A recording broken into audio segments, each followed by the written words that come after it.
Friends இப்போ கொஞ்ச நேரம் முன்னாடி என் அண்ணன் அவங்ககிட்ட போய் கேட்டேன், இல்லை இன்னைக்கு தீபாவளி புது ட்ரெஸ் எல்லாம் போடலையா அப்படின்னு அவன்கிட்ட கேட்கும்போது அவன் சொல்கிறான், சித்தப்பா நான் எப்பயுமே புது ட்ரெஸ் தானே போடுறேன், இன்றைக்கி என்ன ஸ்பெஷல் டேன்னு சொல்லி என்கிட்டயே கேட்கான்.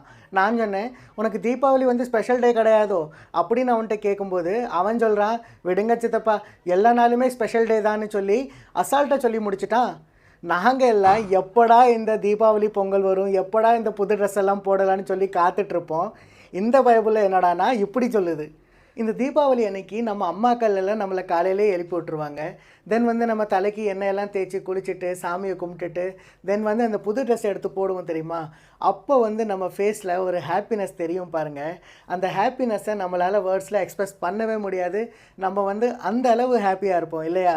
தென் வந்து பார்த்திங்கன்னா வீட்டில் இருக்கிறவங்களுக்கு எல்லாருக்குமே தீபாவளி விஷ் பண்ணிவிட்டு அம்மா செஞ்ச பலகாரத்தை நல்லா ரசித்து சாப்பிட்டுட்டு தென் வந்து பார்த்திங்கன்னா அப்படியே வெளியே கிளம்பிடுவோம். வெளியே கிளம்பிட்டு ஃப்ரெண்ட்ஸ் எல்லாம் பார்த்துட்டு அவங்களுக்கு தீபாவளி விஷ் பண்ணிவிட்டு நம்ம போட்டிருக்கிற ட்ரெஸ்ஸு எப்படி இருக்குதுன்னு சொல்லி நம்ம பந்தா காட்டுவோம். தென் வந்து பார்த்திங்கன்னா காலையிலேயே ஒரு ரவுண்டு பட்டாசை வெடிச்சிட்டு அப்படியே தியேட்டருக்கு கிளம்பிடுவோம். தியேட்டர் போயிட்டு அங்கே ஒரு ரகலை பண்ணிவிட்டு வருவோம். அப்படியே ரகலை பண்ணிட்டு வரும்போது கொஞ்சம் டயர்ட்னஸ் இருக்கும். தென் அப்படியே அந்த டயர்ட்னஸோட வீட்டுக்கு வந்து அம்மா செஞ்சுருக்கிற கறி கஞ்செல்லாம் நல்லா சாப்பிட்டுட்டு லைட்டாக ஒரு குட்டி தூக்கம் போடுவோம். தென் ஈவினிங் எந்திரிச்சதுக்கப்புறம் அகைன் நம்ம ஃப்ரெண்ட்ஸோட கிளம்பி வெளியே போயிட்டு நல்லா பட்டாசெல்லாம் வெடித்து ஜாலியாக என்ஜாய் பண்ணிவிட்டு வீட்டுக்கு வந்ததுக்கப்புறம் அகைன் நைட்டு இன்னொரு ரவுண்டு கறி கஞ்சி. தென் வந்து பார்த்திங்கன்னா அம்மா செஞ்சுருந்த அந்த பலகாரத்தில் மிச்சம் மீதி இருக்கும் இல்லையா, அதை அகைன் சாப்பிட்டுட்டு அப்படியே தூங்கிடுவோம். இப்படியெல்லாம் நம்ம தீபாவளியை செலிப்ரேட் பண்ணுவோம்.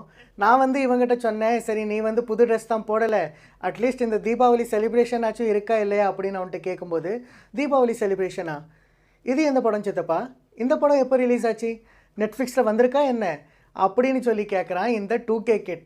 பார்த்துக்கோங்க இவங்களுடைய நிலைமை இப்படி தான் இருக்குது. என்னத்தை சொல்ல. சரி நம்ம வந்து நம்ம வேலையை பார்ப்போம். நான் வந்து இப்போ என் ஃப்ரெண்ட்ஸ் கூட தீபாவளியை ஜாலியாக வந்து என்ஜாய் பண்ண போகிறேன். நீங்களும் வந்து உங்கள் ஃப்ரெண்ட்ஸ் அண்ட் ஃபேமிலி கூட இந்த தீபாவளியை ஹாப்பியாக செலிப்ரேட் பண்ணுங்கள். ஓகேவா. ஸோ நம்ம நெக்ஸ்ட் வீடியோவில் மீட் பண்ணலாம் காய்ஸ். அது வரைக்கும் பாய் பாய்.